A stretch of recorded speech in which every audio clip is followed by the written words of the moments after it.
Hello， 大家好，我係阿 B。今日係重陽節，所以我決定去行下山。但係其實咧，住喺多倫多嘅朋友，或者如果對多倫多熟悉嘅咧，你都知道呢度係冇乜山嘅。我諗我哋唯一嗰座山咧就係列治文山。咁咧，我知道好多朋友，譬如話，如果想行下有少少上落位嘅行山徑咧，好多時都會近近地去 Hamilton 啦，因為 Hamilton 嗰邊咧係比較多山谷啊，同埋仲有好多瀑布添嘅。咁譬如話出名嗰幾條Albion Falls 啊、Devil's Punch Bowl， 我諗好多人都可能去過啦。今日咧我就唔去呢兩條啦，而去夾喺佢哋兩條中間嘅 Falcons Falls。咁呢條瀑布咧睇相就幾靚嘅，不過你知啦，呢啲咁嘅嘢成日影出嚟咧，你知啲人用晒啲靚相機啊，又校慢晒啲快門啊，咁影到出嚟啲瀑布就好優雅好靚。但係好多時去到咧嗰條瀑布咧係乾晒糖，我諗你喺屋企開水喉咧都猛水過佢。咁其實咧我今日係按緊 standby 嘅，所以咧我而家係偷偷地搏一搏走出去拍嘢。你見我都帶晒行李啊，帶晒嗰啲制服出嚟㗎啦。Just in case 咧，如果到時佢有乜嘢一 call 我咧，我就即刻去機場㗎啦。咁我其實我自己都幾中意行 trail 嘅，但係我中意行嗰啲 trail 咧係去到有一個目的地，譬如話入到去可能有一個景點啊。而我自己最中意就係瀑布啦。咁變咗咧，我好多時揀嘅 trail 咧都會有瀑布喺入邊，就係咁解嘅。不過而家天氣咧好似麻麻地，都開始落雨啦。希望入到去嘅時候唔好太大雨啦。好啦，事不宜遲，我哋而家即刻出發啦。咁頭先講過啦，呢條 Falcons Falls 咧就係 Hamilton 嘅。咁 Hamilton 呢啲地方咧唔話遠唔遠，話近唔近。由我屋企去，如果正常交通，我諗大概係個半鐘頭到啦。咁今日我就晏咗少少，而家已經係朝頭早11點半啦。咁希望1點前去到啦，同埋希望嗰度唔好咁多人啦，同埋仲有希望唔好落咁大雨啦。呢輪咧，其實我都好少出去遠行啊，都冇話遠行咧，即係其實離開屋企遠少少嘅地方都好少去，除咗返工要出機場冇計，因為啲油實在太貴啦。咦，頭先灑咗幾滴之後，而家又好似冇乜雨咯喎。咁希望 keep 住係咁樣啦，陰天唔緊要，最緊要冇雨啫。因為佢嗰度咧都要行一條少少嘅 trail 先至入到去。咁如果有雨嘅話咧，我驚嗰啲路嗰啲石頭啊、泥啊嗰啲濕滑啊，咁就危險。因為我冇着爬山鞋今日。其實我哋多倫多嘅交通情況咧都唔算係話十分之好嘅，因為都成日塞車嘅。尤其是呢啲咁嘅主要嘅高速公路啦，雖然就未去到話 New York 啊或者 Los Angeles 有啲咁衰，但係咧我哋都唔係好得過人哋幾多嘅啦。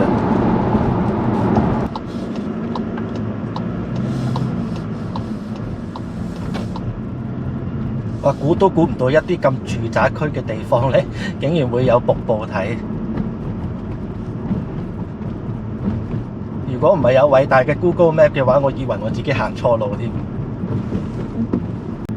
呢度另外有樣好嘅嘢咧，就係佢有免費泊車啊！因為如果你好多時去一啲，譬如話可能係郊野公園咧，佢哋要收錢噶嘛泊車。呢度就唔使啦。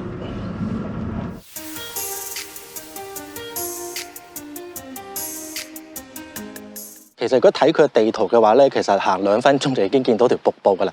不過就係由上邊望落去。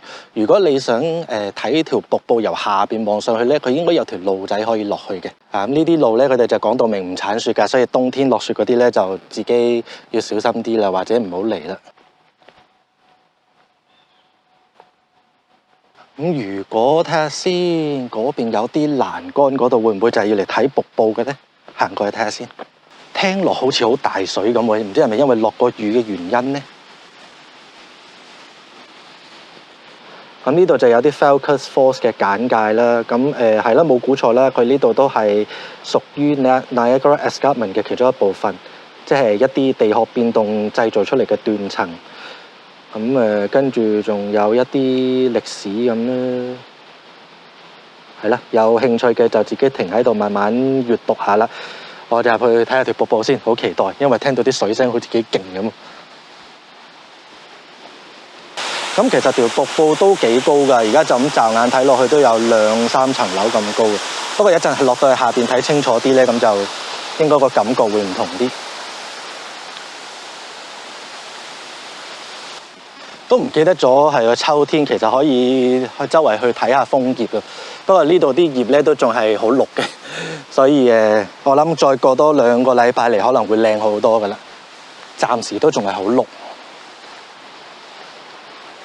有個感覺好似越行越離開條瀑布越遠咁樣嘅，死啦！都唔覺得有位可以落去嘅，究竟有冇得落去㗎？我見啲人有喺下邊影上嚟好靚㗎喎，唔通啲人係自己夾硬行落去嘅？因為而家就咁睇落去，好似都唔覺有邊個位可以落去添。我諗我都要揾萬能嘅 Google 大神去查下先啊！啲樹都係太過茂盛啊，所以暫時都唔係睇得好清楚。我而家想揾一條路咧落下邊嗰度啊，咁可以一路沿住嗰條溪行翻過去，就可以影條瀑布俾大家睇。我去揾下路先，一陣再見。原來如果要落下邊咧，係要停車喺另一個地方嘅。咁我而家停呢個停車場咧，就淨係睇到上邊同埋有條徑俾你行下咁啦。咁係咯，我會將上邊同下邊嘅資料咧，都會寫喺下邊嗰個 info box 嗰度啦。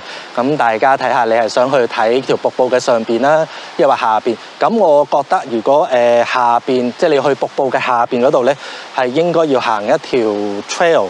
咁就可能大概要行，睇個樣都可能要行10幾20分鐘嘅。但係上邊呢度咧，基本上你一泊車行入嚟咧，就已經見到條瀑布噶啦。咁睇下你想睇邊一忽啦，係啦。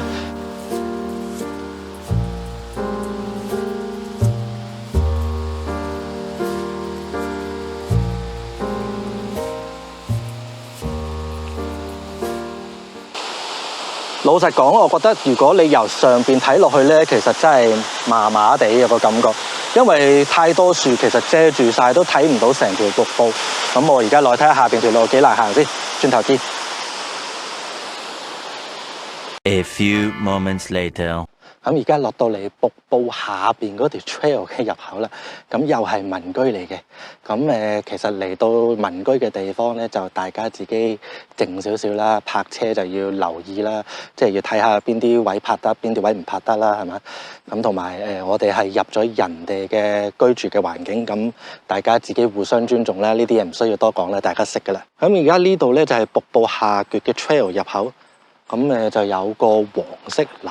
但係呢啲佢係俾即係唔俾車入嘅啫，就唔係唔俾人入嘅。咁行呢啲 trail 咧，其實最主要都係要睇翻天氣啦，睇翻你自己嘅身體狀況各樣等等，先至去衡量適唔適合你。咁係咯，大家自己小心啲啦。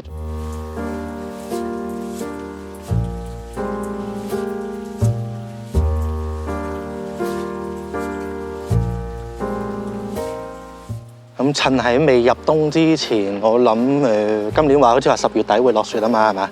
咁即係過多1零2個禮拜都仲行得嘅。咁到時啲葉咧就應該會再靚啲嘅。而家暫時都仲係綠，都幾綠添。啊，同埋行呢啲咁嘅 trail， 因為佢始終唔係鋪石屎路啦，都係爛地，你見咁着翻啲適合啲嘅鞋啦。咁好明顯呢啲路咧本身係冇嘅，其實係啲人行出嚟。咁通常跟住呢啲人行出嚟嘅路咧都 OK 嘅。而另外你仲見有人綁咗啲紅帶做記認啦。咁好多行開山嘅人咧，佢哋都會做呢啲記認，即係叫做幫大家啦，互相放低啲 marker。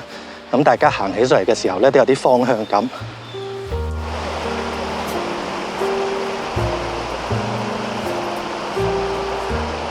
呢條路咧，如果係乾嘅時候咧，都算 OK 行到嘅，即係都算容易行嘅。但係而家濕咗咧，係其實跣腳嘅，因為佢啲泥啊各方面啊，咁再加埋有好多樹幹樹根嗰啲咧，所以係要非常之小心。咁睇下你自己嘅行山程度去到邊度啦。係啦，今日咁落個場雨嚟咧，係有少少真心嚟講有少少難嘅，咁所以要小心啲。我唔講住啦，行到近啲瀑布先再同大家再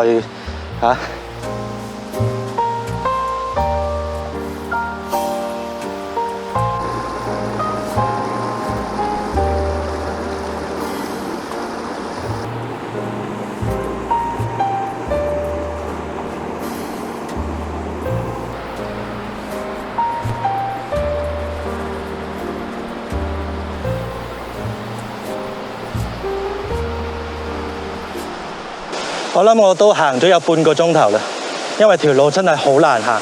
我都係唔勸大家嚟啦，除非你本身有行開山嘅經驗。但係咧，辛苦啲都值嘅，因為就係可以近距離咁望下條瀑布。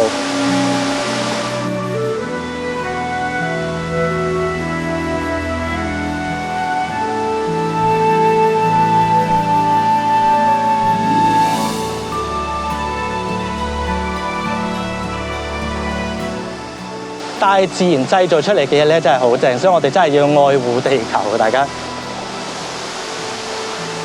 睇唔睇到啊？睇唔睇到啊？天然製造出嚟嘅聲音咧係冇得定，瞓覺咧聽呢啲一定瞓得好冧。咁我都費事行太埋咧，因為其實前邊條路真係好難行，同埋我盡量唔想隻腳濕啊，所以我都費事間水啦。如果你唔介意間水嘅話咧，我諗你就可以行到好埋，仲可以坐喺下邊練功添。即係呢啲位咧，呢啲位可以練功嘅，係爭在啲楓葉未夠紅啫。如果啲樹夠紅嘅話咧，呢度會仲正啊。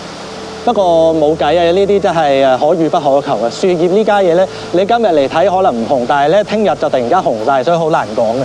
不過呢條瀑布咧，真係抵我行半個鐘頭入嚟嘅。好啦，我再喺度享受多一陣之後咧，咁跟住都要翻去啦，因為其實今日都天陰啊，費事一陣夜危險啊，同埋行翻出去又要再半個鐘，係咯。咁如果中意呢條影片咧，就記住訂閱、讚好、留言、分享咯。我哋下次再見，拜拜。